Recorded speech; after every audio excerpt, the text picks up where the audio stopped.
Oh, what's up mga katropa? Nandito ngayon tayo sa Bacantin Lote Medyo sa sideline tayo sa paggawa ng kandila. Alam niya, malapit na undas mga katropa. Ayun oh, may nagawa yung isang ko. Kaya lang first time lang niya.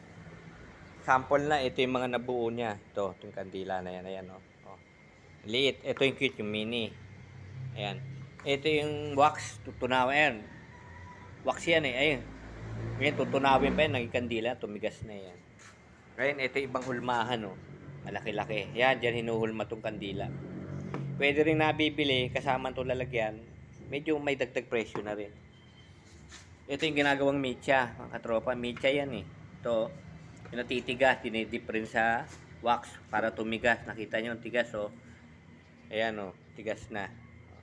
Ngayon, dito yung ibang, itong wax, oh. Ibang kulay. Ngayon, dito to yan. Tinatutunaw na siya. Nagpapabaga muna. Ayan, tropa. Ayan. Ito ibang nagawa na, oh. Ito, malaki-laki. Medyo basa pa. Pag natuyo yan, may ginto. Kandila na. Wax na kandila. Ay, mecha mahaba-haba. Puputulan rin to. Nakatropa. Ay, malapit-lapit na rin. Ilang linggo na lang. Undas na. Ngayon, kung pupwesto kami rin sa sementeryo, bablog ko na rin, baka makita nyo rin pupwesto kami. Legal ho yun, legal. Hindi yung illegal mga katropa. May permit tayo.